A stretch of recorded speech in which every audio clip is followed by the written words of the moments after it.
Mesdames et messieurs, bonsoir, bienvenue à la Voix des Grands Lacs. Ce soir, nous allons parler de la situation à l'est de la RDC et dans toute la région, en général, la région des États d'Afrique de l'Est, la, la CEA ou l'EAC. Voilà. L'EAC, c'est un sigle en anglais, mais nous nous sommes habitués à parler d'EAC alors que on devrait pouvoir aussi traduire ça en français. C'est la communauté d'Afrique de l'Est, c'est-à-dire CAE, et c'est compliqué. Et pour cette chronique, je suis avec vos invités habituels, à savoir Mama Sifa Kitumaini Nzabara et Monsieur Jean-Claude Ndongutse, qui sont tous deux originaires du Nord Kivu et qui connaissent cette région, qui vous ont à plusieurs reprises aidé à comprendre ce qui se passe dans cette région. Et donc, nous serons avec eux pendant cette chronique de ce soir. Mama Sifa, bonsoir, chère sœur. Bonsoir, bonsoir, mes chers collègues de combat. Bonjour à tous les téléspectateurs.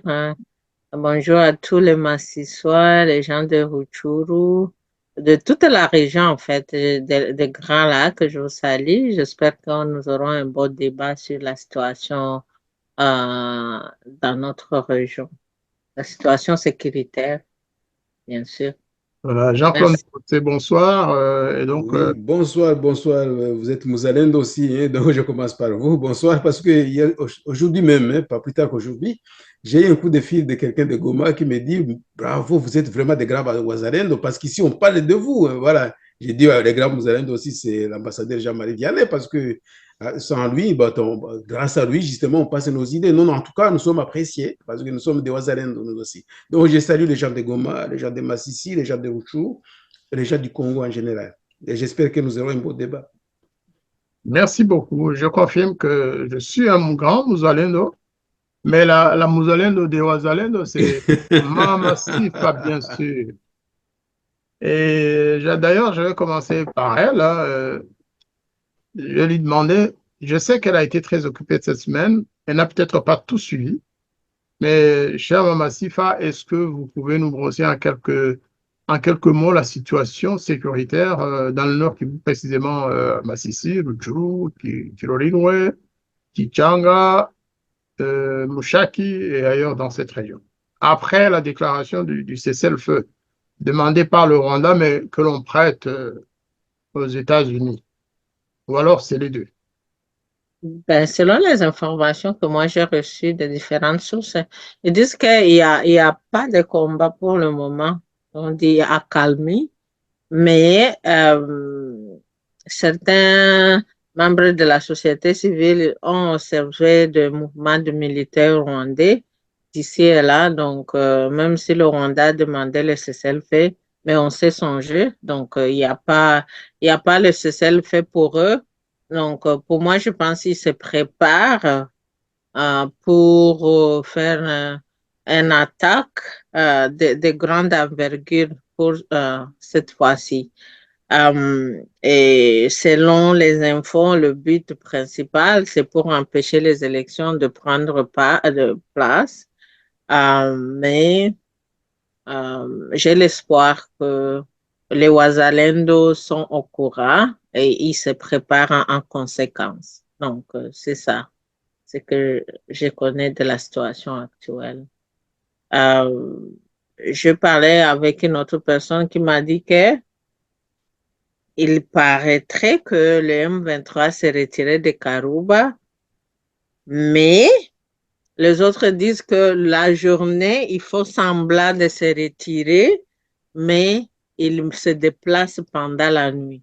Donc, il n'y a pas un message officiel, on ne sait pas exactement ce qui se passe, mais selon les infos, la journée, ils font semblant de se déplacer, mais ils se déplacent la nuit pour aller se positionner. Donc, on ne sait pas exactement ce qui se passe sur le terrain, euh,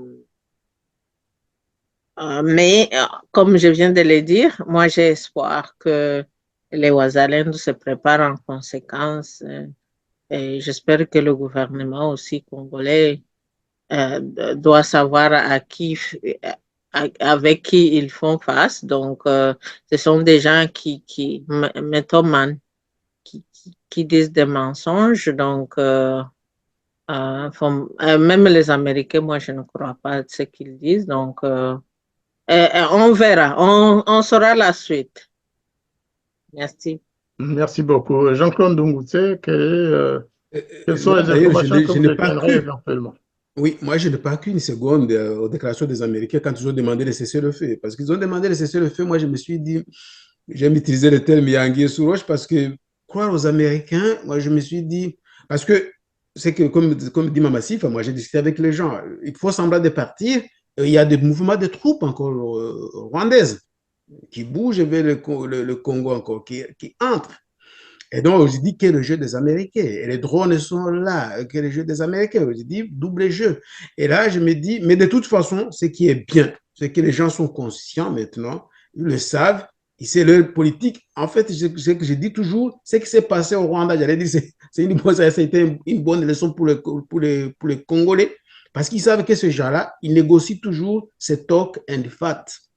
Et donc, les Congolais sont conscients, les Ouazalendo surtout, ils sont aux aguets parce qu'ils savent que ce gens-là, on ne peut pas croire une seconde ce qu'ils disent.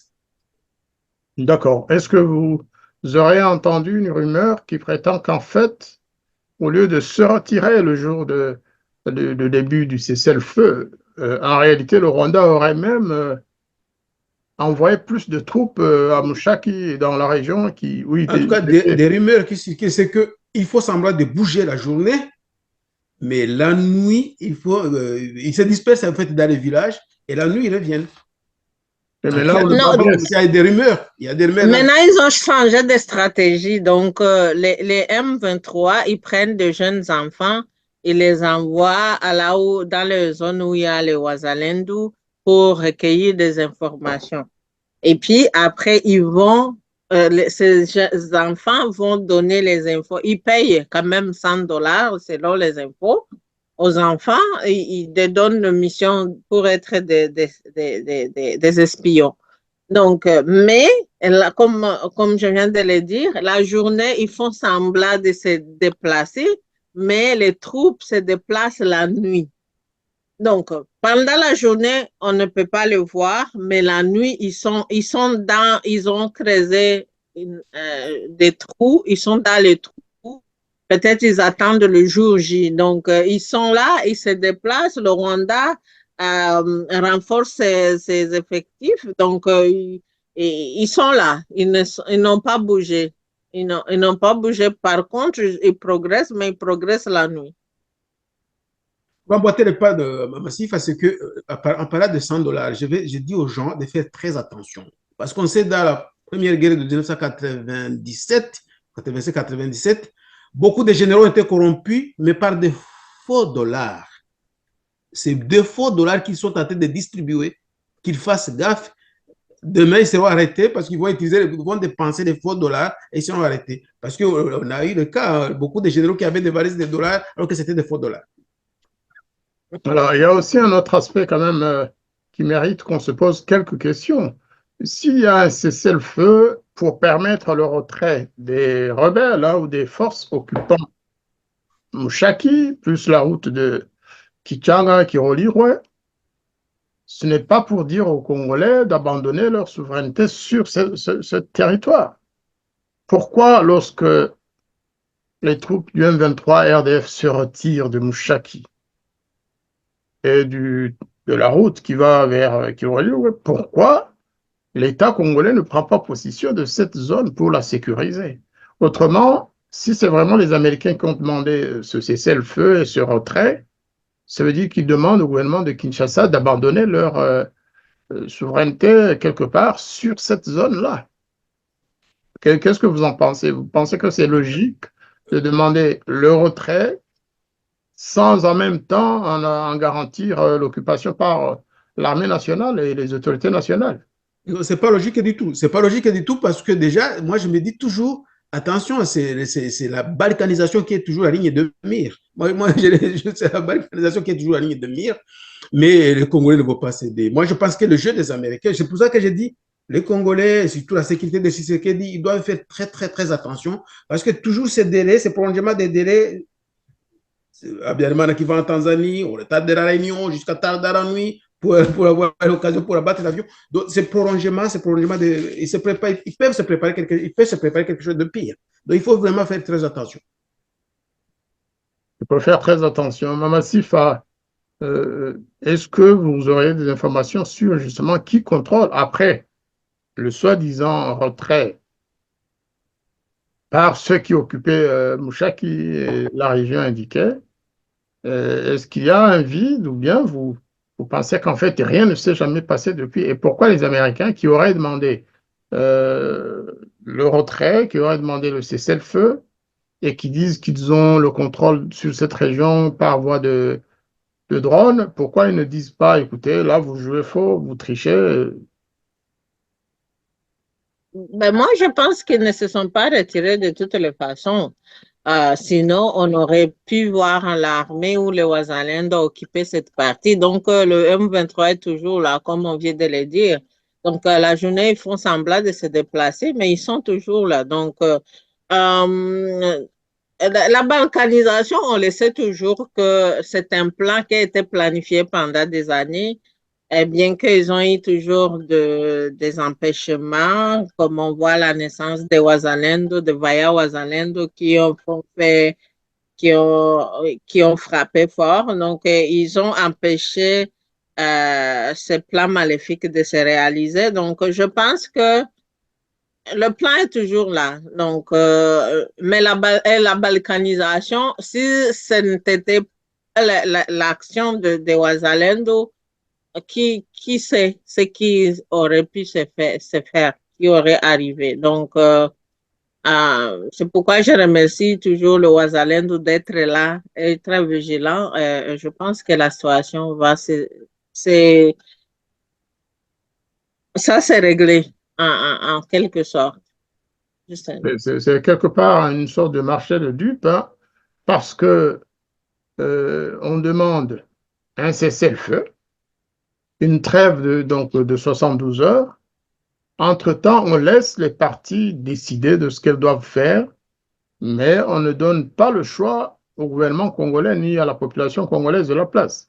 Parce que dans une situation normale, on devrait aussi parler des modalités Oui. d'accompagnement de cette trêve. Qui fait quoi pendant cette trêve et qui fait quoi si les parties ne respectent pas les conditions justement de trêve. Pourquoi je dis que c'est un marché de dupes?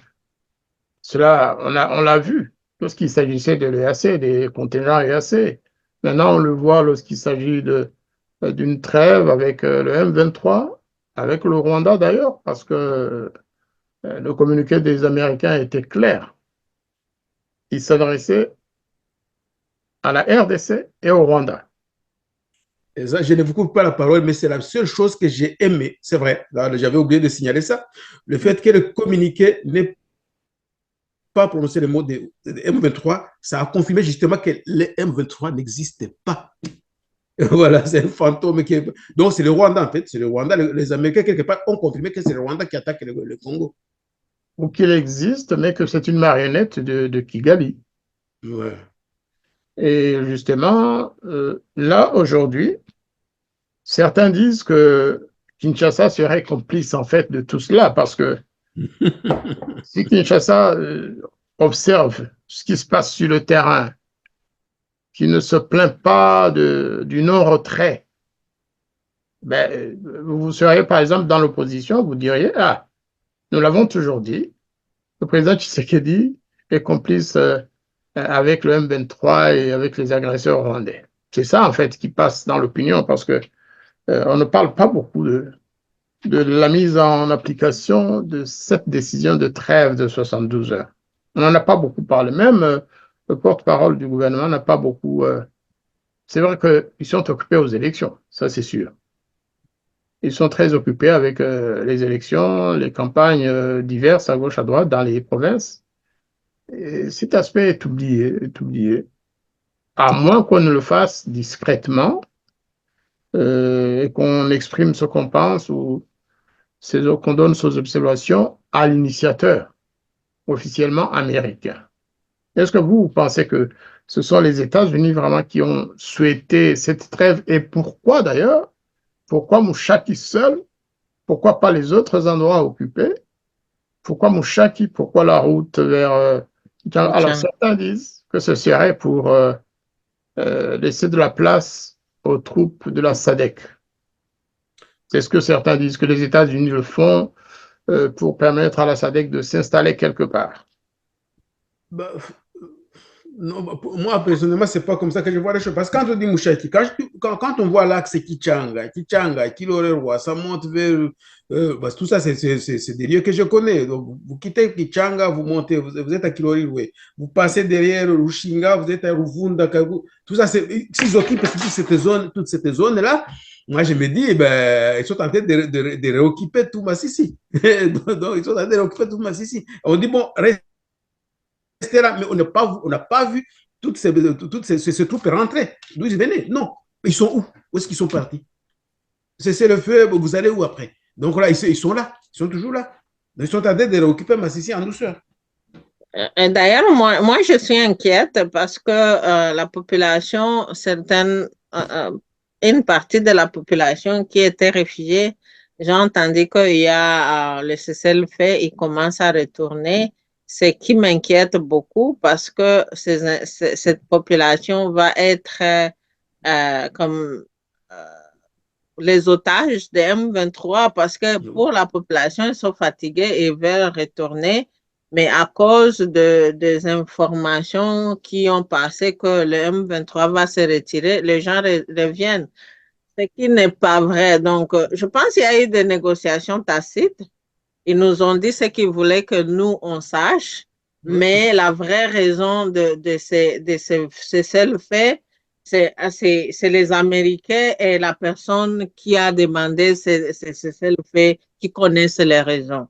Donc, nous, en tant que la population, peut-être le gouvernement le sait ou ne le sait pas, on ne sait pas, mais quand même, il y a eu des négociations.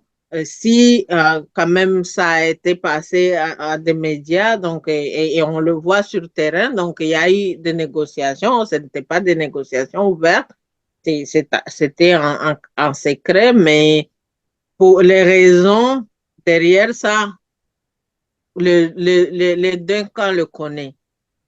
Mais nous, en tant que la population, ce qui nous inquiète, c'est parce que le résultat sur le terrain est différent de ce qu'ils ont annoncé dans cette trêve de 72.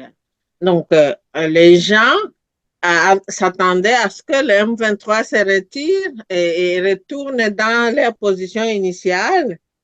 Mais ce n'est pas le cas. Donc, s'il se déplace pendant la nuit, quand même, la population le voit. Et c'est ça ce qui m'inquiète, parce que la population retourne en pensant que le M23 va se retirer, mais ce n'est pas vrai. Donc, je pense pas, c'est pas pour donner l'espace à la SADC, parce qu'on sait quand même que le pays de l'EAC ne sont pas contents. Pourquoi ils vont donner encore le chemin à l'autre personne qui va venir le combattre? Donc, il y a quelque chose qui se cuisine. Something is cooking in the backyard, mais on ne sait pas exactement c'est quoi. Mais la population congolaise est alertée. Ce n'est plus, on n'est pas dans les années 90.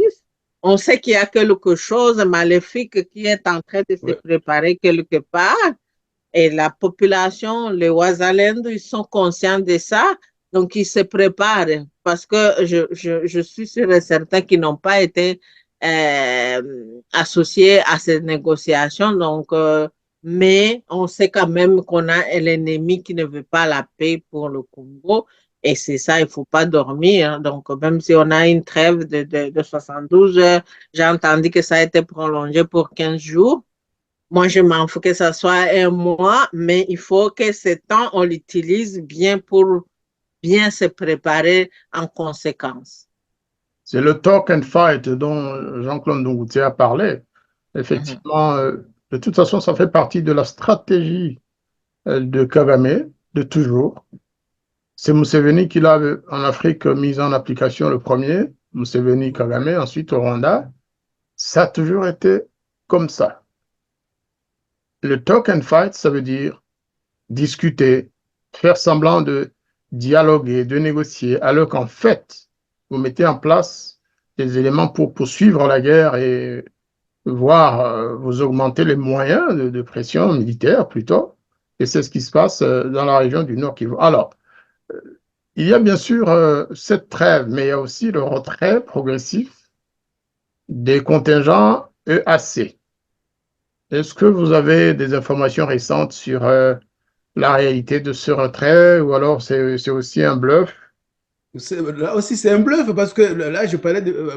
L'Ouganda aussi montre que je suivais Kambanda qui est dans ses explications en disant que les Ougandais partent pas sous la pression américaine.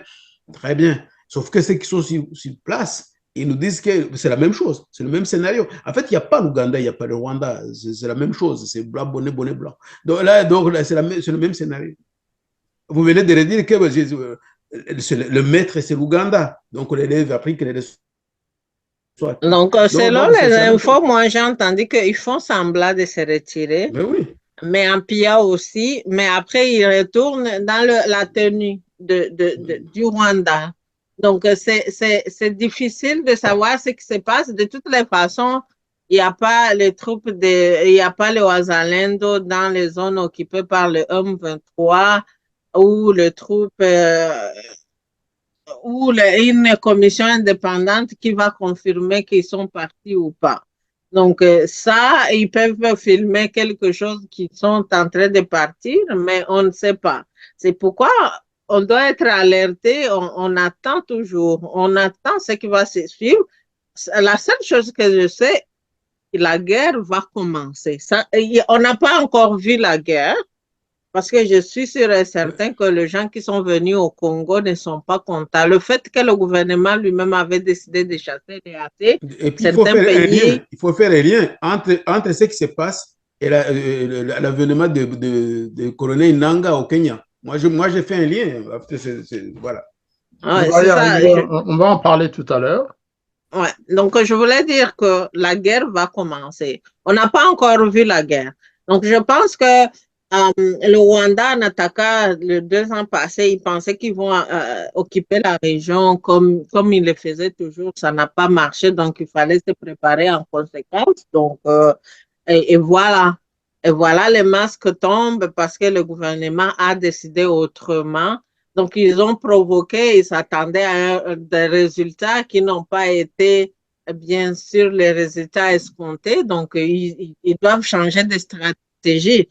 Donc, on ne sait pas dans les 72 heures, les 15 jours qui demandent, les élections, c'est dans 3 jours.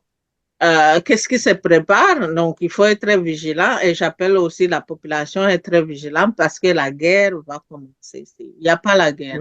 Et aussi, j'ai fait un appel aussi à la population d'autres parties du Congo qui pensent que l'affaire, c'est pour le Nord Kivu. Mais pas, ce n'est pas la question du Nord Kivu. Le Nord Kivu, c'est la porte d'entrée. Et ils ont commencé par l'Est parce qu'ils savent que l'Est, c'est comme le béton du pays. En fait, s'ils brisent le béton, le reste du pays, euh, ça va être facile. Donc, que la population de Kinshasa, d'ailleurs, qui pense que le problème, c'est pour le Nord Kivu, non, c'est pour la Non. République démocratique du Congo. Donc, il faut se préparer en conséquence. Bien sûr, les gens de Rutshuru et Massissi ont souffert pendant longtemps. C'est malheureux, mais ils vont continuer à souffrir, mais la guerre va finir bientôt. Ça va commencer, mais ça va finir bientôt. Ou finir, hein. Peut-être que la guerre va se terminer. Oui, ça terminé, oui, Si, bien sûr. si on élit certains des candidats qui disent que dénoncer de l'agresseur. Voilà, peut-être que c'est le début de la fin de la guerre, hein. Ça dépend du résultat des élections, mais enfin, c'était pour rire un peu. Alors, moi, j'ai observé un autre phénomène depuis quelque temps, depuis le début de la campagne présidentielle d'ailleurs, c'est le silence des porte-paroles. Vous vous rappelez, le mois dernier, surtout courant novembre, hein, le porte-parole de l'armée, les porte-paroles de l'armée s'exprimaient beaucoup. S'exprimaient beaucoup, que ce soit à Kinshasa, que ce soit à Goma. La dernière déclaration du porte-parole à Goma, c'était avec le représentant ou le général représentant de la MONUSCO. Et puis ensuite, il y a eu ces films qui ont été diffusés pour montrer que la RDC avait les moyens de suivre l'entrée des troupes rwandaises. Et depuis, on ne voit rien, on ne voit pas d'autres films. On entend seulement que le Rwanda a envoyé 2500 militaires, nouveaux militaires à Mouchaki, etc. Mais c'est vraiment le silence. Est-ce que c'est à cause de l'élection ou de la campagne présidentielle? Vous pensez que c'est délibéré tout ça? Est-ce que ça cache, effectivement, comme le pense Mama Sifa et vous, Jean-Claude Ndongoutse d'ailleurs, que la guerre se prépare, qu'ils sont occupés à préparer et qu'ils ont Oui, donc la guerre décidé se de ne prépare, oui, pas. ça se voit. La guerre se Mhm. prépare, ça se voit. Et ce qui est le comble, c'est que quand on discute avec les militaires qu'on connaît, c'est silence radio. La seule chose qu'ils disent, nous sommes apolitiques. Voilà, c'est la grande muette, comme les gens disent ici. Et là, parfois, là, ils n'en savent pas plus que nous. Et ça, c'est ce qui est dangereux. C'est très dangereux. S'ils Ouais, ne savent pas à combien de kilomètres se trouve l'ennemi, c'est ce qui est dangereux parce très que c'est dangereux. ce qui est dangereux parce qu'au début, ça commence. En fait, c'est ce qu'on avance d'un pas. Bon, ben, et puis on recule de deux pas.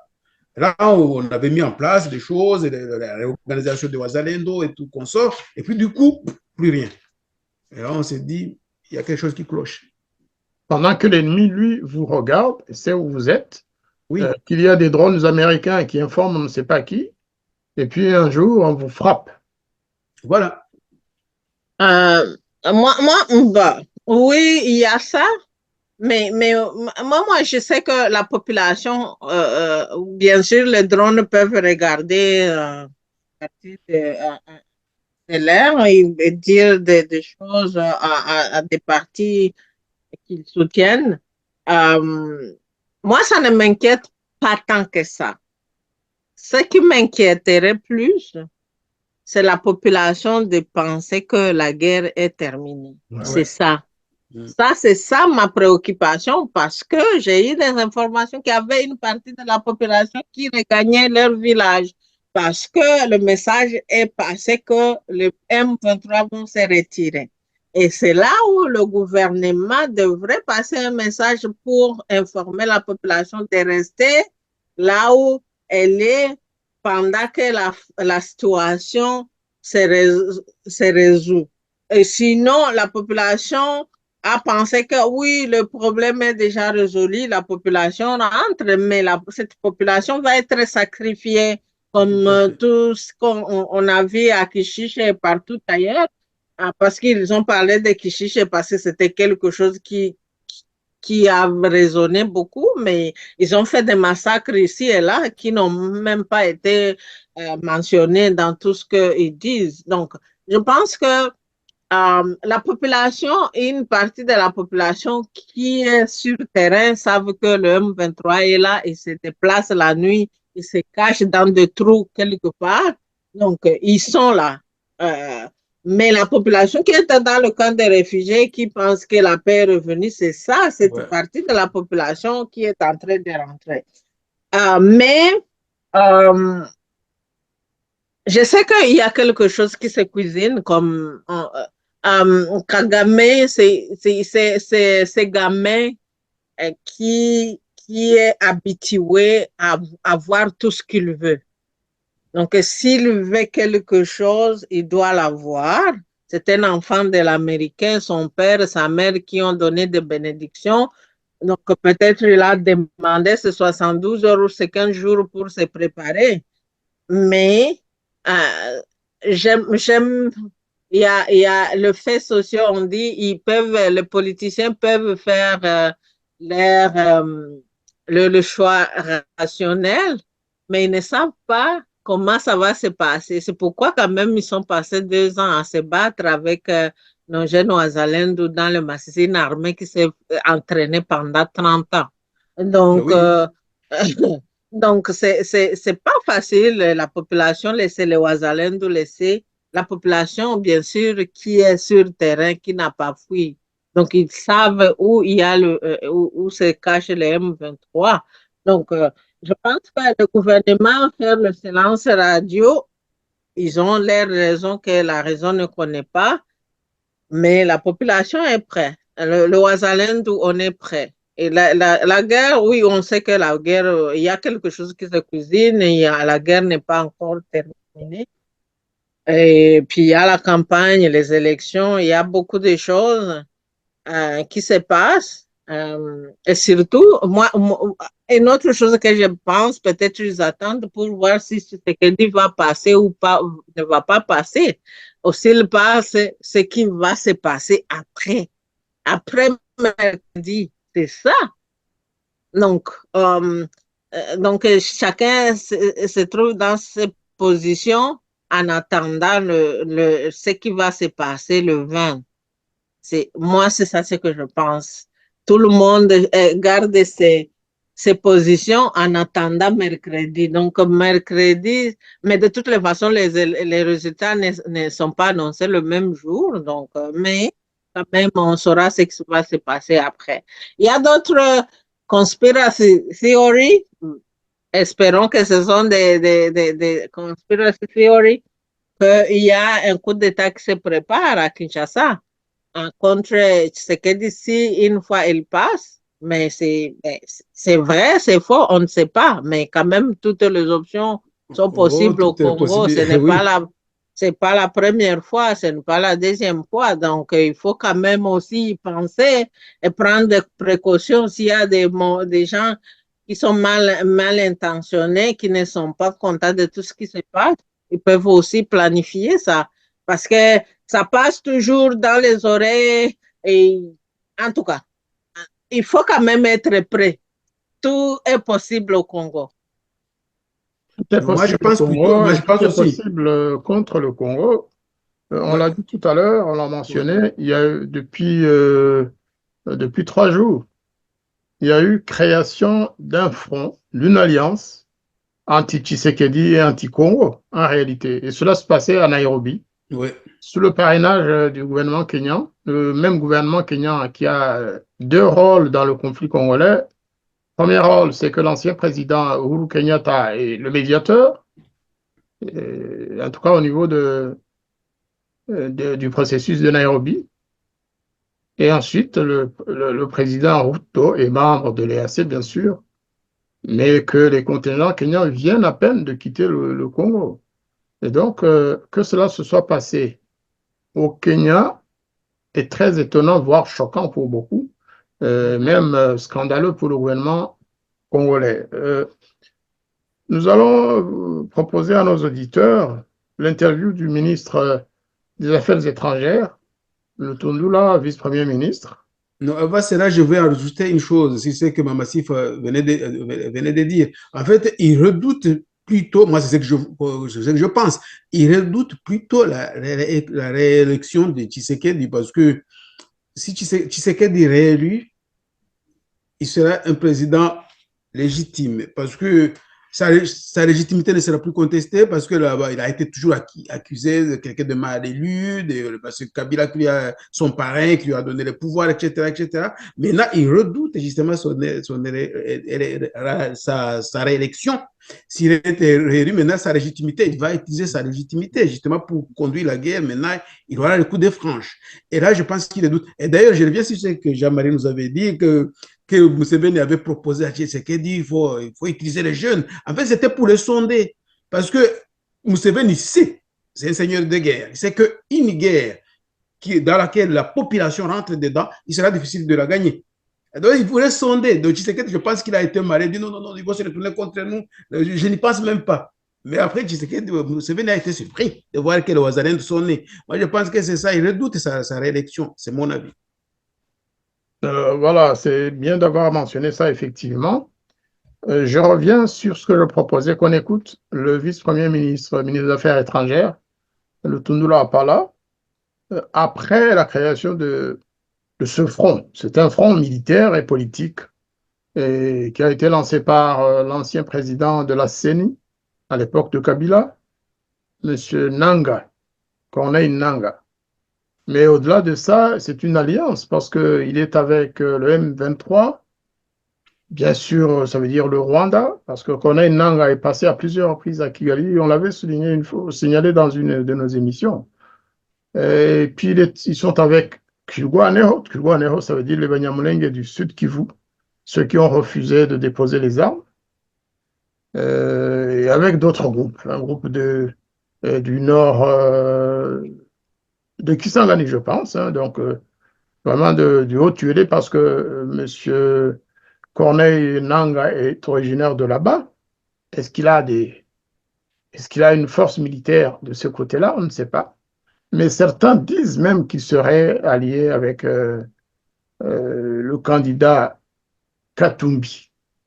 C'est ce qu'on dit. Hein. Lui ne l'a pas dit officiellement, mais lorsqu'on sait que ce candidat à la présidence, M. Katumbi, recevait régulièrement le soutien du M23, on peut penser qu'il y ait peut-être des relations entre la création de ce front qu'ils appellent l'Alliance du fleuve Congo, AFC.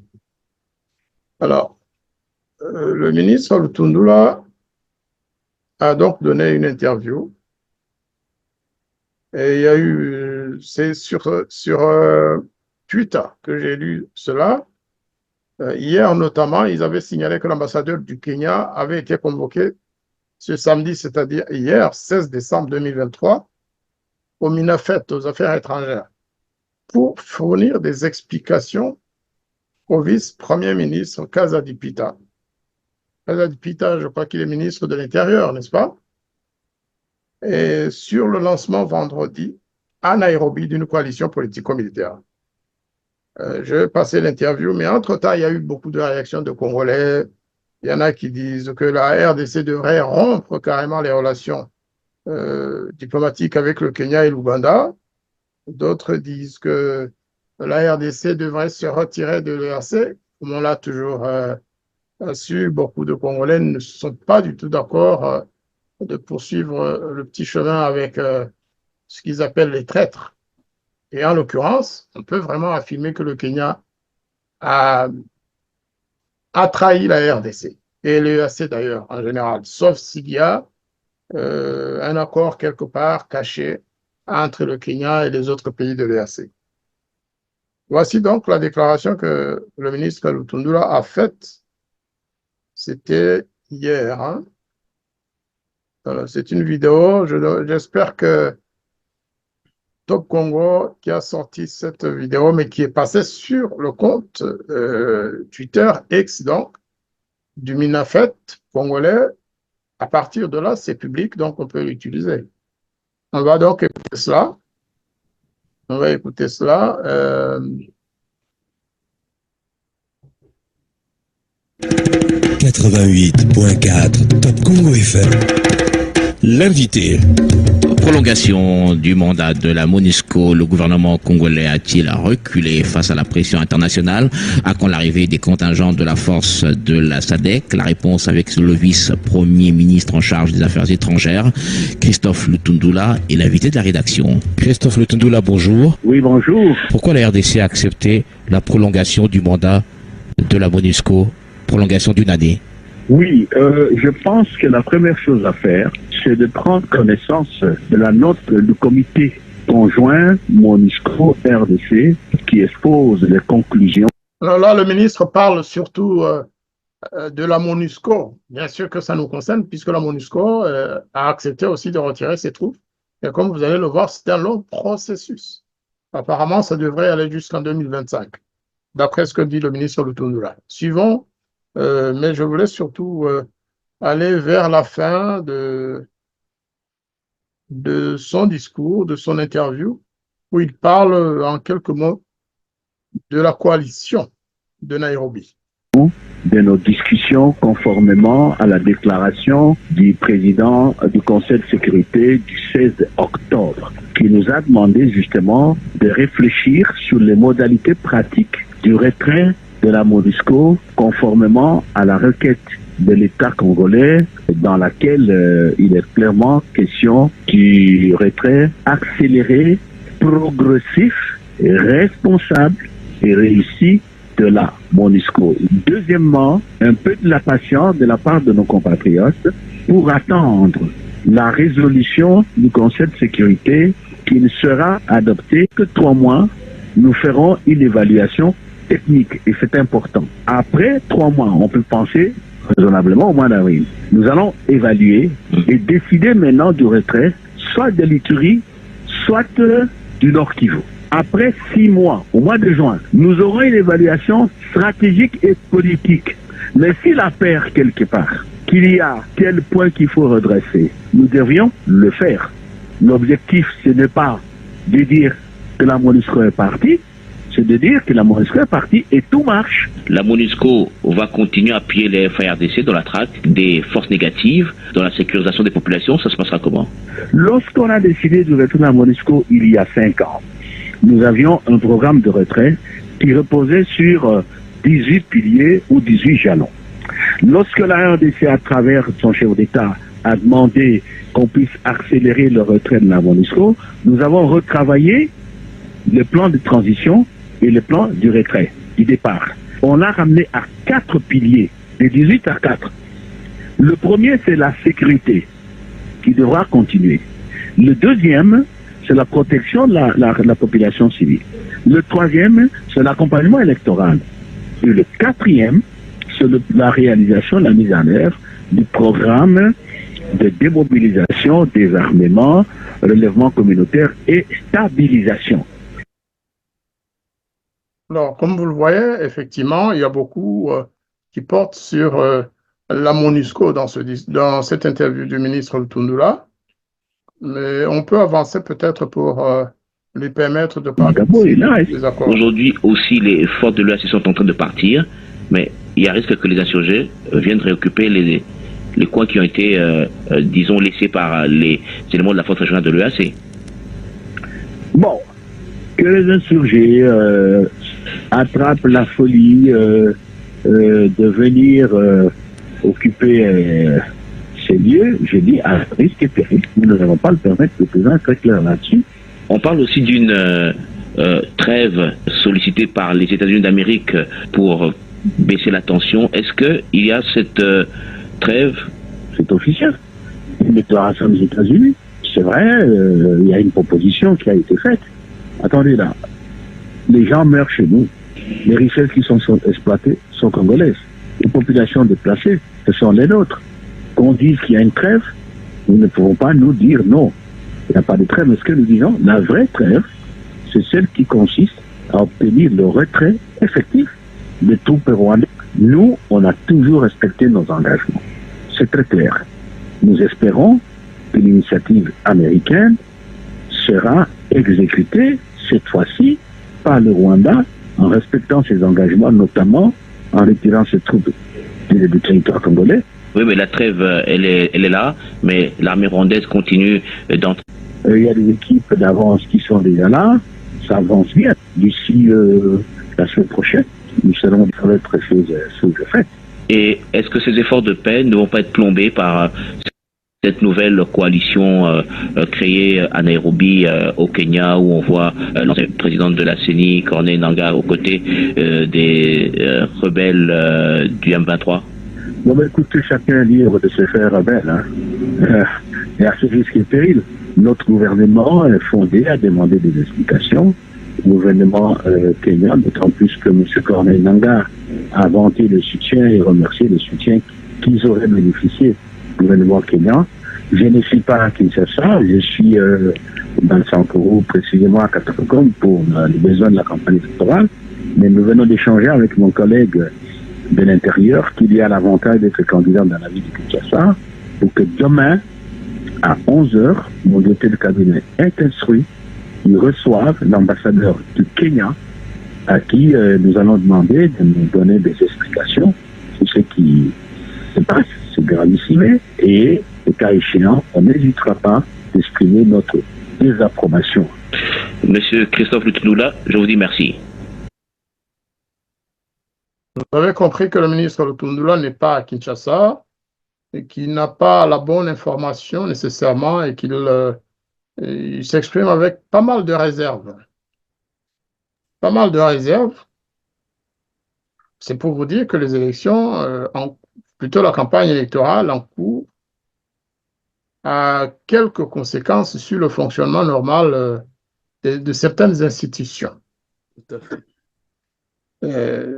Est-ce que le fait d'inviter l'ambassadeur du Kenya est, selon vous, la mesure appropriée? Qu'est-ce que vous conseilleriez au ministre Lutundula si vous aviez la possibilité de lui parler là tout de suite?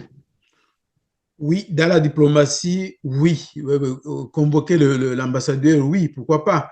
Il y a ceux qui pensent que le Congo devrait prendre des mesures de rétorsion contre le Kenya. Moi, je suis profondément d'accord. Parce que le Kenya déjà a montré, surtout Ruto a montré qu'il n'est pas ami du Congo.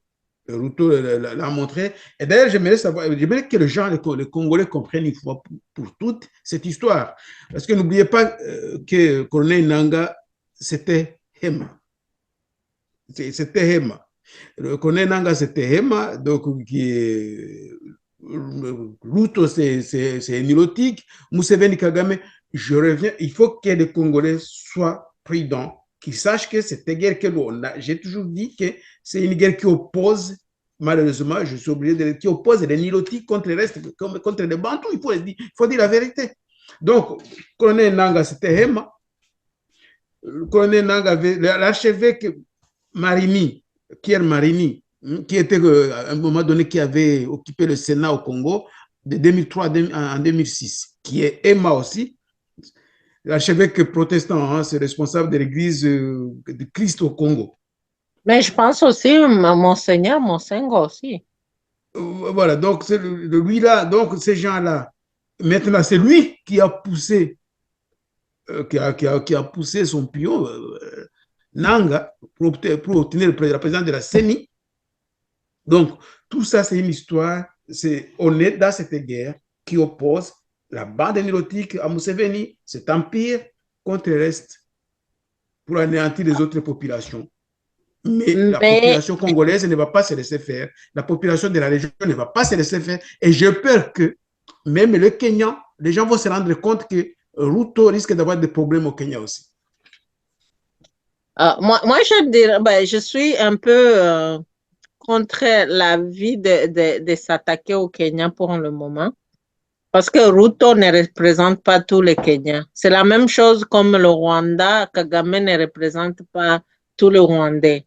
Donc, il peut prendre des décisions lui-même parce que peut-être il se sent plus se rapprocher de Museveni et Kagame parce qu'il est Kalenjin, sont des Nilotiques.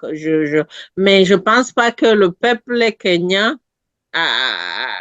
est derrière lui dans toutes ces démarches. Je ne crois pas. Donc, oui, il faut questionner l'ambassadeur et savoir la position. De toutes les façons, la position du président Ruto, on la connaît déjà. Jusque-là, on sait quelle est la position de Ruto. Mais ce n'est pas les Kenyans, ce n'est pas tous les Kenyans qui est derrière cette décision.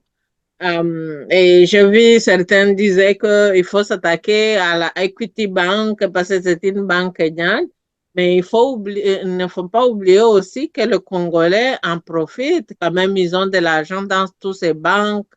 On ne sait pas si c'est la banque de Ruto, peut-être c'est un privé, un acteur privé qui est venu investir au Congo. Je ne sais pas. Donc, je pense que s'attaquer aux intérêts du Kenya au Congo, je ne pense pas que c'est le moment parce que le Congo est toujours dans l'EAC.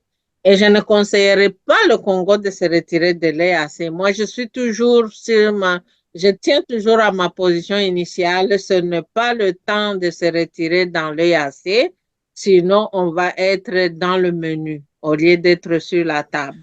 On doit rester, mais on doit s'organiser pour devenir un pays fort. Comme ça, les voisins vont nous respecter parce que nous sommes bien organisés. L'organisation de Koné, Nanga et le M23, quand même, le fait que Nanga s'est révélé, c'est-à-dire que depuis longtemps, il appuyait le M23 et ils espéraient que le président va négocier avec eux, ils vont avoir leur part de gâteau comme d'habitude. Et ça n'a pas marché. Donc, ils doivent encore reformuler leur engagement et ça vient, moi je trouve que ça vient légitimer la décision de notre président de la République, M. Antoine Tshisekedi, de ne pas négocier, de ne plus négocier avec les rebelles. Donc, on voit les masques vont tomber et j'espère que déjà la masque de Nanga vient de tomber. On sait de quel côté il était. Donc, avant de partir, il avait fait une déclaration qui disait que le Congo coopère avec les FDLR. Mais il n'y a même pas 2 mois, le voilà qui se rallie aux M23 qui ont le même discours que le Rwanda. Donc, lui aussi, il était avec le Rwanda, mais il s'est caché derrière le rideau. Donc, quand ça n'a pas marché, donc ils espéraient bien qu'ils vont faire une pression et puis le gouvernement va accepter de négocier, ils vont avoir la part de gâteau et puis il n'y aura peut-être pas les élections.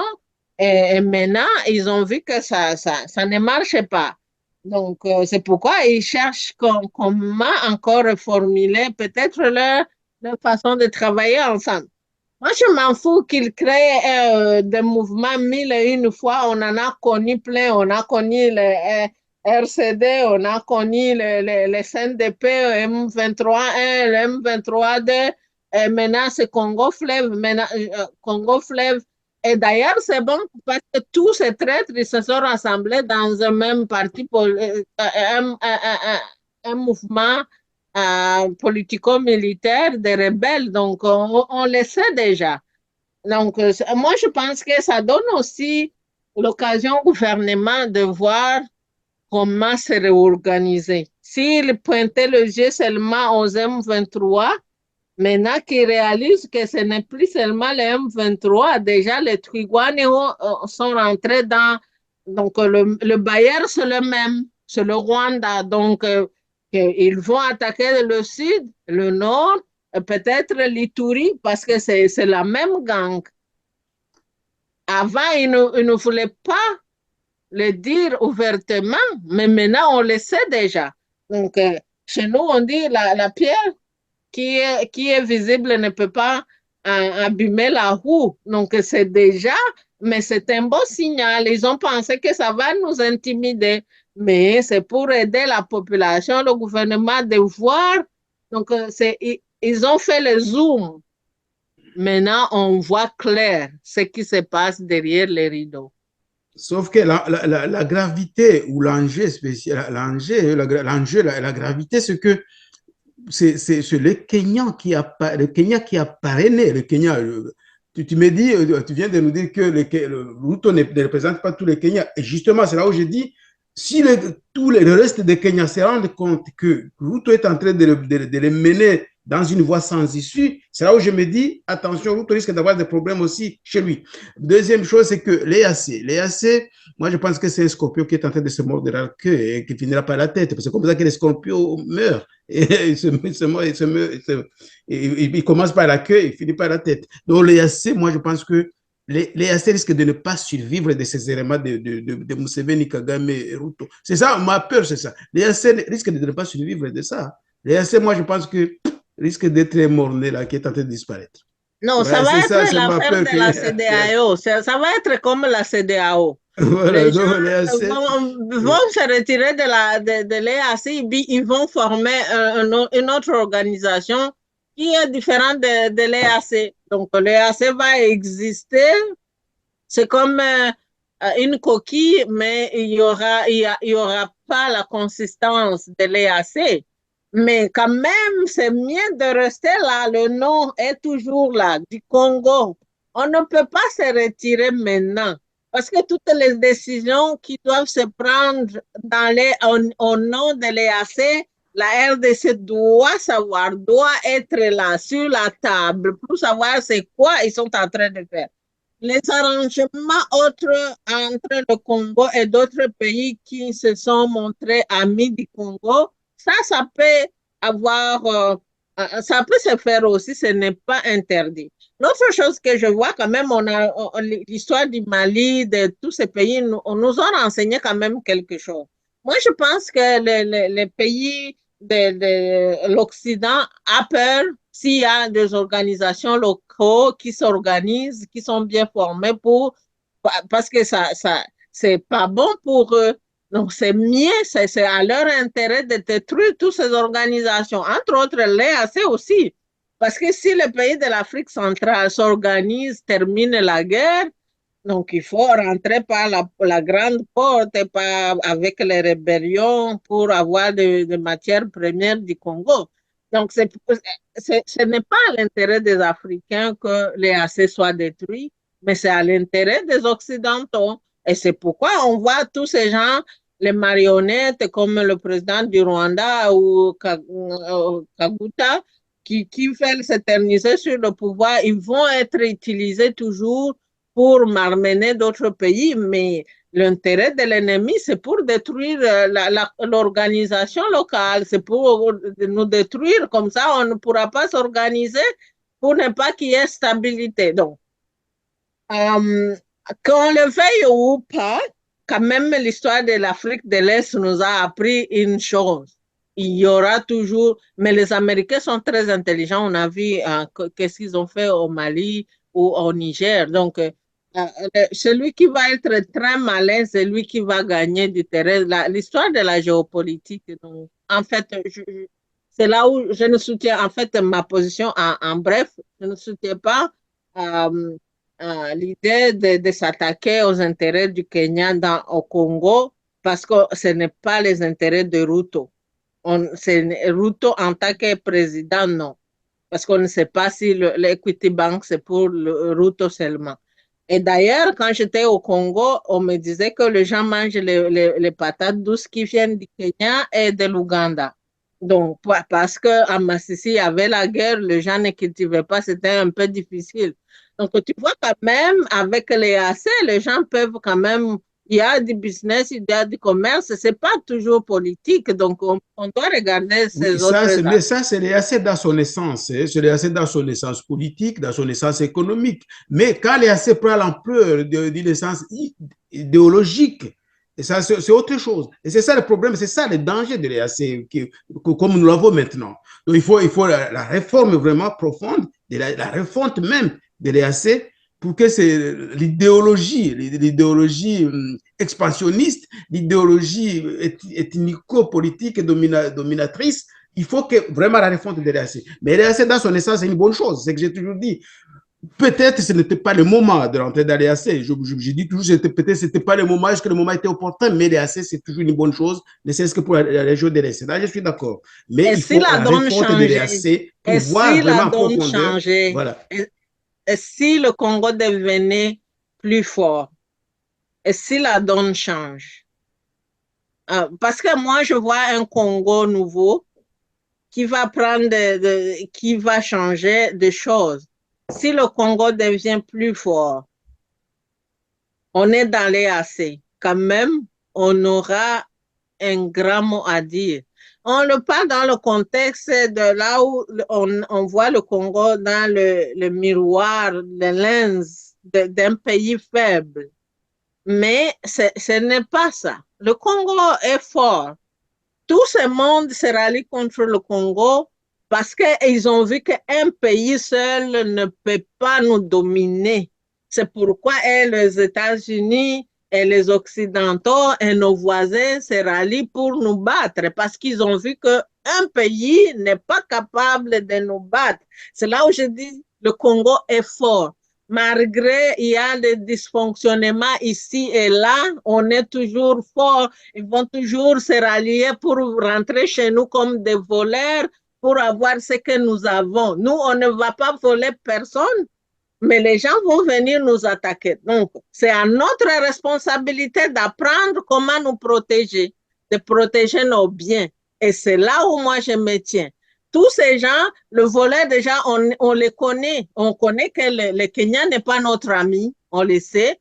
Mais avant, on pensait que le Kenya n'est pas parmi, mais le Kenya, déjà, on le sait. L'Ouganda, on le savait depuis. Le Rwanda, on le savait. La Tanzanie a montré sa position. Le Burundi a montré sa position. Mais là, si vous savez que quelqu'un n'est pas votre ennemi, n'est pas votre ami, il faut savoir comment se protéger. Ils vont vous inviter, venez manger, mais vous savez qu'ils peuvent mettre la poison dans votre nourriture. Pourquoi aller manger? Tu peux donner d'autres excuses si tu ne veux pas te battre avec lui, mais il faut quand même savoir comment se protéger. Donc, pour moi, ce n'est pas une mauvaise chose parce que si le Congo n'avait pas entré dans l'EAC, ils auraient aussi confondre le Kenya à un ami, alors que quand même, ça montre, maintenant on sait qui est qui. Voilà. Pour moi, je suis toujours sur ma position. On doit rester jusqu'à ce que nous-mêmes, on va décider de quitter. C'est tout. C'est ça ma position. Merci beaucoup pour cette position que je partage assez largement d'ailleurs, parce que nous sommes à J-3. Les élections, c'est dans 3 jours. Les élections présidentielles, les élections parlementaires, communales et autres, c'est dans 3 jours. Et donc, même si les résultats ne seront pas officiellement diffusés, mais petit à petit, on saura qui a peut-être gagné les élections d'ici une semaine. Et donc, il faut penser que le gouvernement congolais actuel le sait et c'est déjà la solution qu'il envisagera après les élections, après la réélection du président Tshisekedi. Tout naturellement, on n'a pas le droit de penser que Tshisekedi et ses camarades, parce que maintenant il n'est que candidat, que son prochain gouvernement savent ce qu'ils doivent faire. Et avec Mama Sifa, je suis d'avis que effectivement, la République démocratique du Congo n'a pas vocation à être un État faible dans le contexte de la région, dans le contexte de l'EAC, SADC, OUA, je veux dire, Union africaine. La RDC doit redevenir une puissance qui n'agresse pas ses voisins, mais qui se fait respecter. C'est très important. Par exemple, en ce qui concerne la nouvelle alliance, sauf à croire que certains candidats à la présidence sont favorables à cette rébellion qui est en cours, mais normalement, les citoyens congolais devraient demander des comptes à tous ces candidats et leur demander ce qu'ils pensent de cette agression nouvelle qui se prépare. Et Nanga a annoncé les couleurs, hein. Il a dit on va attaquer le Congo de partout, du Kivu, au nord et au sud, de Kisangani, toute la région du nord, hein. Et donc, le Katanga, d'ailleurs, a été... Parce que, en fait, ils reprennent les 4 blocs de l'indépendance. Voilà, C'est les 4 blocs de l'indépendance, en fait, qu'ils reprennent. Il semble que le Katanga, oui. John Numbi aurait montré son soutien à cette alliance. Mais est-ce que ça vaut quelque chose si le gouvernement congolais garde le tempo actuel? Moi, je pense que le Congo peut s'en sortir. Et puis, il y a autre chose. D'ailleurs, posons-nous la question suivante. Pourquoi c'est toujours le Congo qui est attaqué? Pourquoi le Congo ne peut pas, sans agresser les autres, mais jouer le même jeu? Parce que ces pays-là ne sont pas si stables que ça. Parce qu'en Ouganda aussi, il y a une opposition. Et il y a l'ADF qui est au Congo, qui tue les Congolais. Je ne dis pas que le Congo doive acheter l'ADF pour l'aider à attaquer l'Ouganda, mais vous savez, tout ce mouvement de va-et-vient, l'Ouganda qui aide le Kenya et le Rwanda à agresser le Congo, Ça peut conduire à cette solution, malheureusement. Le Kenya aussi a une opposition. Le Congo ne devrait pas accepter d'être le dindon de cette farce est-africaine tout le temps. Le Congo peut dire, bah, nous allons aider l'opposition kenyane, nous allons aider l'opposition rwandaise. Si c'est la guerre, qu'elle soit ouverte et qu'elle touche aussi les populations de ces pays. Malheureusement, c'est une autre alternative. L'ADF se Moi, je trouve pense au que Congo. ça serait une bonne idée. Mais pour l'instant, je pense que ce n'est pas le temps. Parce qu'on sait déjà très bien que depuis 1996, le Congo n'a jamais eu d'armée. Les autres Oui, pays qui planifiaient nous attaquer, ils se ni armée ni renforçaient, État. ils formaient, tout ça. Donc, si on s'aventure dans des guerres d'abord sans qu'on soit, on se forme d'abord, ça va être le suicide. C'est comme commettre le suicide. Donc, moi, je pense qu'on doit d'abord renforcer nos capacités, notre armée. euh, on voit déjà que le gouvernement est en train de le faire, et sécuriser nos frontières. Et après, on va donner une leçon à tout ce monde qui pense que le Congo, c'est un terrain de football. Donc, je pense que oui, on peut y réfléchir. Ça peut être une des options, mais à mon avis, je pense que ce n'est pas le temps. Ce n'est Non, pas le temps. c'est pas dans les 3 jours qui restent, hein, jusqu'à la, Non. je Ouais.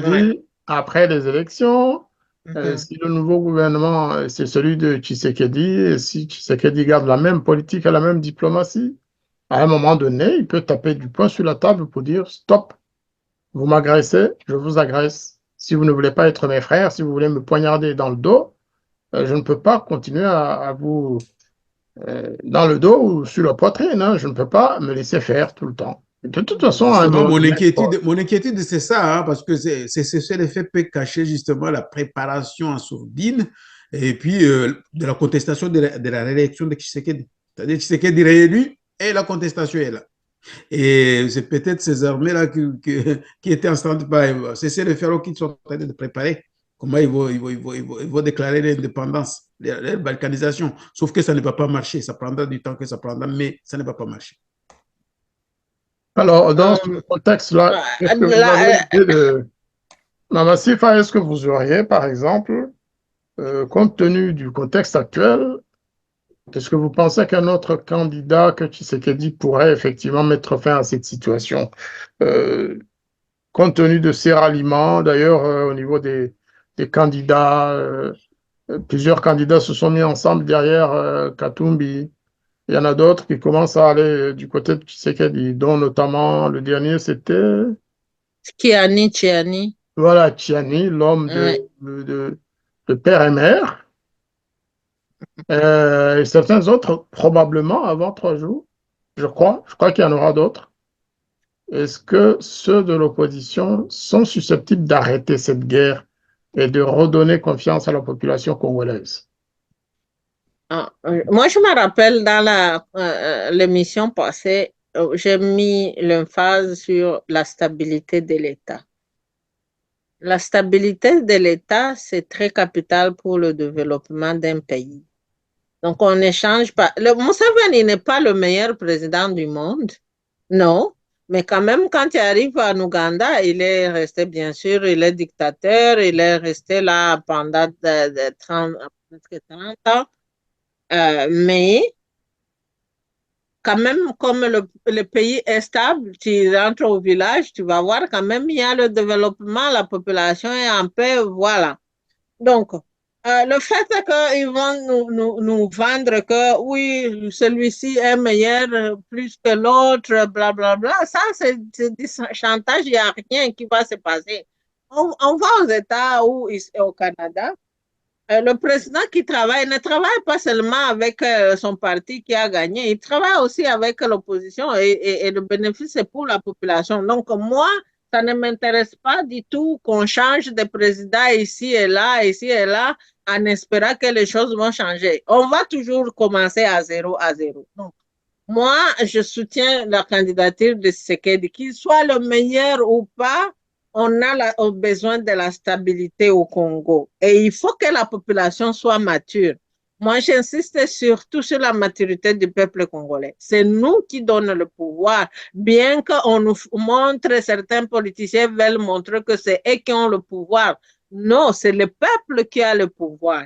Et si la population congolaise est mature, on verra pas tous ces gens qui viennent nous dire des choses, des blabla qui vont changer des choses. Qu'est-ce qu'ils vont changer? Non, c'est le peuple qui doit donner le mandat au président et lui dire quoi faire pour la population. Donc, je pense que moi, je ne soutiendrai personne que le président actuel, parce que je ne vois tout ce monde qui se présente pour président, ils ont travaillé dans des gouvernements passés. Il n'y a rien de nouveau qui vont venir nous apporter. Et Katumbi, il a travaillé avec Kabila. Et tous ces candidats, ils ont travaillé dans des gouvernements. Qu'est-ce qu'ils ont fait de spécial qu'ils nous présentent pour démontrer qu'ils vont travailler autrement que Tshisekedi? C'est ça, moi, j'ai dit. Donc, si Katumba était gouverneur, est-ce que le gouverneur du Katanga, le Katanga maintenant, c'est la province qui est bien construite avec un système de routes sophistiqué, tout ça? Non, il y a rien de spécial vu que c'est une province qui est riche en minerais. Est-ce qu'il a fait quelque chose de spécial? Qu'est-ce que Fayoulou a fait? Moi, j'insiste toujours, qu'est-ce qu'il avait fait de spécial? Qu'il nous le montre, qu'il démontre qu'il va faire autrement que ce que Tshisekedi est en train de faire. Mais ils n'ont rien démontré dans le passé, ils ne démontreront rien dans le futur. Donc, on nous laisse tranquille, la population est fatiguée, on fait la paix et pour que le pays avance. On n'a pas besoin qu'on nous donne l'argent, on a besoin de routes et la paix, c'est tout. On n'a pas besoin de 1000 présidents pour que la République soit en paix. C'est tout. Moi, je pense que le changement, chaque jour, c'est emmerder le peuple qui est déjà fatigué. Désolé pour le langage. Vous soutenez les dictateurs qui s'adonnent au développement visible, hein, mais la démocratie n'est pas indispensable pour vous ou j'ai mal compris? Non, je l'ai toujours dit, la démocratie à l'occidental ne fonctionne pas pour le pays africain. Le Congo a besoin de définir sa propre démocratie qui va avec le besoin des Congolais. La démocratie à l'occidental, même chez eux, ne fonctionne pas comme il le faut, donc ça ne fonctionnera pas pour les Africains. C'est pour les intérêts des Occidents, mais ce n'est pas pour les intérêts des peuples africains. Donc, le Congo doit définir sa démocratie qui va très bien avec le besoin des Congolais. Et c'est ça, c'est que moi je pense de la démocratie. Pourquoi les forts qui se pensent forts sont eux qui doivent définir la démocratie du monde entier? Qui vous a dit d'ailleurs qu'ici il y a la démocratie? Va frapper un policier.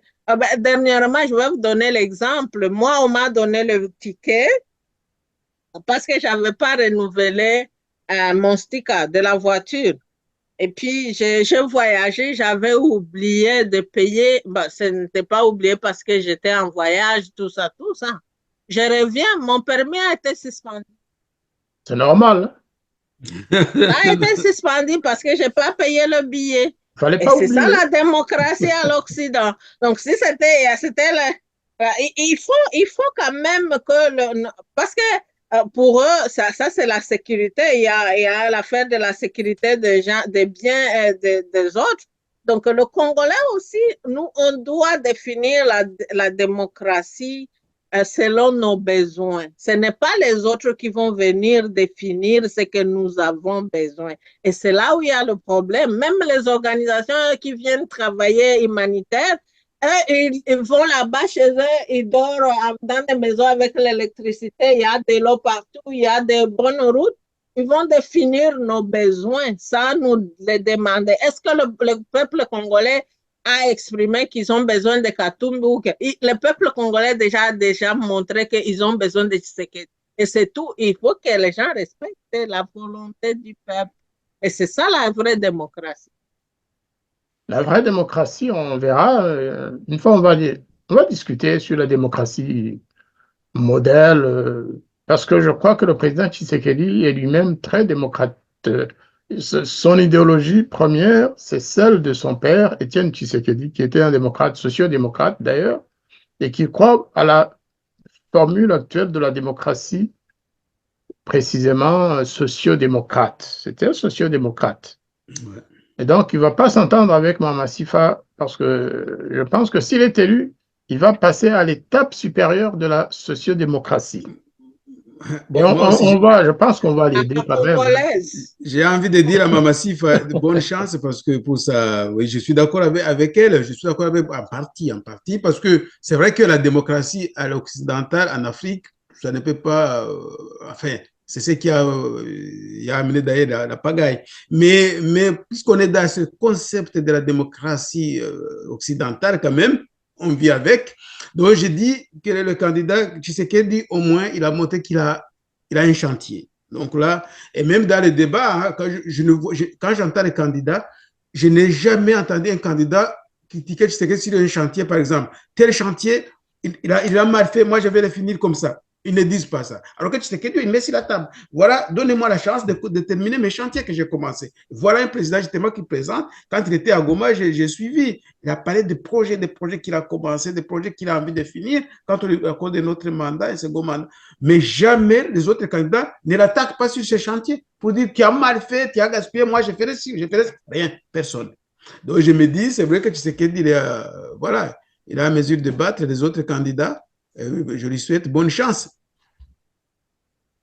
Alors, en l'occurrence, selon le modèle de démocratie africaine, hein, ceux qui pensent que ce serait vraiment le bon modèle, ils vous diront que Kagame est peut-être le meilleur chef d'État. C'est ça, d'ailleurs, dans une émission, j'ai suivi, ça date de quelque temps, mais chaîne YouTube l'a ramené. Hein, c'est un couteau à deux tranchants. Kagame déclare, effectivement, il le dit en Kinyarwanda, mais il dit, si je pouvais être payé pour apporter la paix en RDC, je le ferais avec efficacité.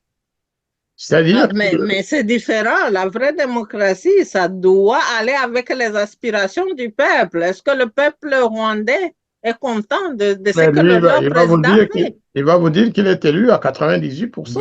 Non, il faut faire quand même le sondage. Est-ce que le peuple rwandais peut parler? Non, mais va au Congo, même les gens insultent le président.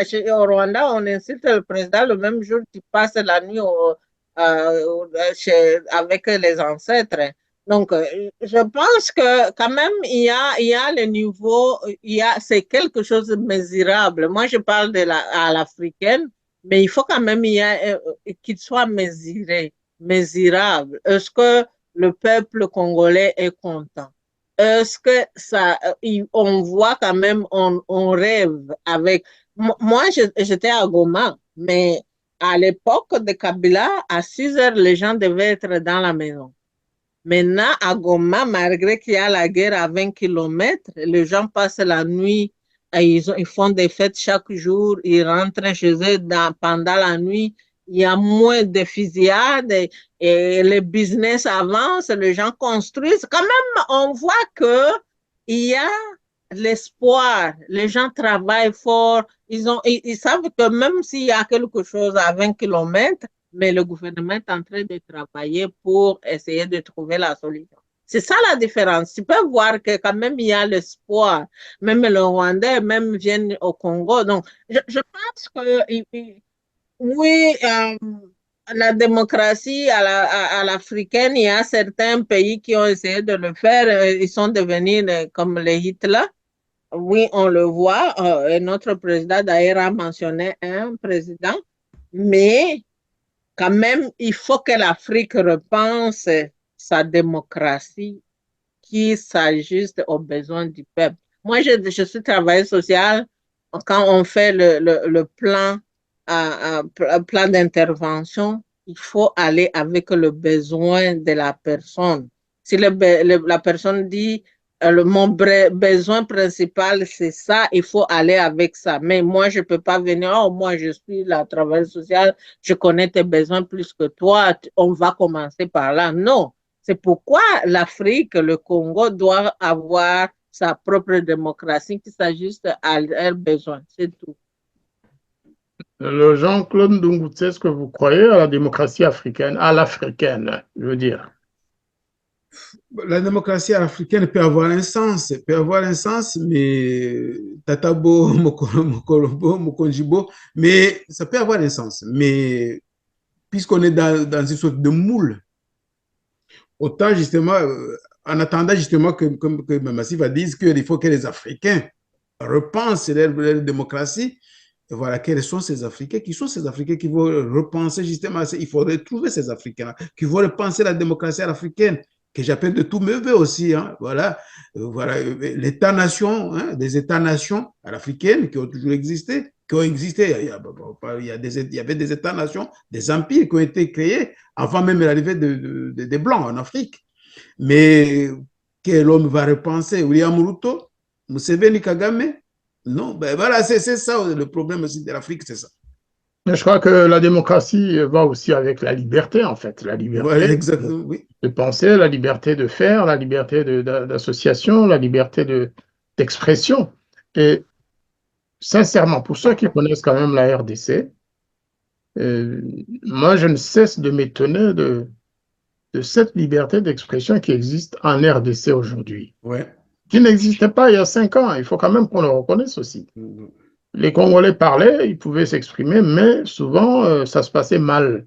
Alors qu'aujourd'hui, même la campagne électorale actuelle, c'est une fête nationale pratiquement en Oui, oui, non. permanence.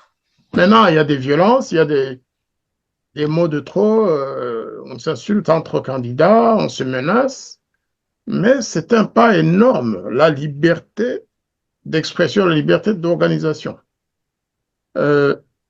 Plus une armée qui est quand même en avance par rapport à certaines autres institutions en matière de respect de la loi. L'armée congolaise est une armée légaliste.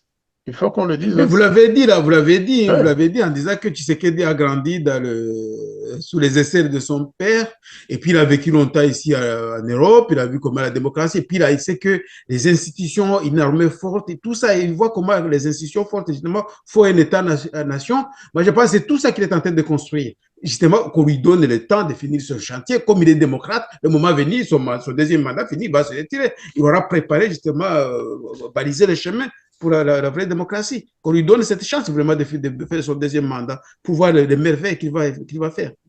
Je crois que tout le monde aimerait être libre dans un pays libre où il peut avoir des prétentions, où les enfants de Jean-Claude Ndungutse ou de Mama Sifa se diraient, moi aussi un jour je peux être président, je peux donner des idées, je me faire élire, je peux avoir, alors qu'en face au Rwanda, ce n'est pas évident. On ne s'exprime Oui, pas, c'est la mort lorsque vous dites quelque chose. Déjà, à ce point, c'est vraiment une grande différence. Donc, on va terminer peut-être notre émission sur cette dernière analyse. La démocratie, c'est bien, mais qu'est-ce qui va suivre les élections du 20 décembre? Hein, qu'est-ce que vous aimeriez vous voir à l'issue du processus électoral?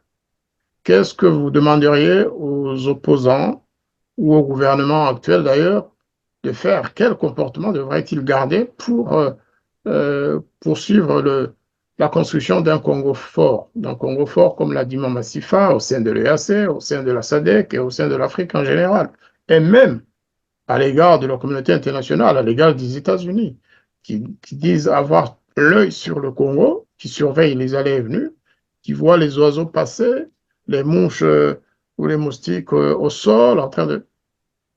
Il faut que le Congo puisse gérer tout simplement sa souveraineté et en toute liberté, plus une démocratie à l'africaine, effectivement, mais qui ne brime pas oui. les libertés des gens. Quel message voulez-vous envoyer au président Tshisekedi et aux siens, mais aussi aux opposants actuels, les candidats, je veux dire, à la présidence? Mama Sifa, est-ce que vous auriez Un message particulier. Ben, le message, on a le peuple congolais est fatigué, nous avons besoin de la paix. Et mercredi, c'est une journée qui va démontrer qui veut cette paix et qui ne le veut pas. Je sais qu'il y aura des contestations. Aux États-Unis, il y a des contestations, mais il faut que les fassent dans la manière civilisée. Ce Oui. n'est pas en prenant les armes qu'ils vont démontrer ils ont l'amour pour le pays. Il y a des institutions, qu'ils aillent saisir les institutions et puis les institutions vont trancher si ils ont passé ou pas.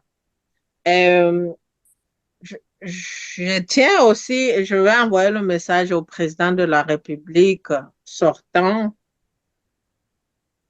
Si vous passez, ne serez pas comme d'autres qui disent des choses, qui donnent des promesses vides et qui ne les réalisent pas. Je sais que ce n'est pas facile de changer un pays dans 5 ans, 10 ans qui a été ruiné pendant 30 ans, mais quand même, notre président actuel, il est sur le bon chemin. Si vous passez, la peuple vous donne un autre mandat, faites tout le moyen possible pour travailler et finir vos chantiers, comme vous l'avez promis. Mais aussi, ne cherchez pas à changer la Constitution comme tout le monde le font. Après leur deuxième mandat, ils vont tourpiller la Constitution pour essayer de trouver le troisième mandat. Sinon, tout ce que vous aurez fait, ça va finir dans l'eau. Ça va se noyer. Je vais aussi passer le message au peuple congolais. Ce n'est pas les élections qui définissent la paix. Les élections, c'est juste une étape parmi 1000 d'autres. Donc, on veut la paix, mais on a une responsabilité. Le droit vient avec la responsabilité. Et je demande toujours au peuple congolais de se renseigner, de s'éduquer et de devenir mature. Parce que le pouvoir appartient au peuple, ce n'est pas aux politiciens. C'est nous qui donnons le pouvoir aux politiciens. Donc, s'il y a tout ce peuple et une partie de la population qui pense qu'en donnant la force et le pouvoir aux rébellions, c'est ça qui va ramener la paix, vous vous trompez. Donnez le pouvoir à celui que Dieu a choisi parce que je sais qu'au Congo, il y a plus des églises que autre chose.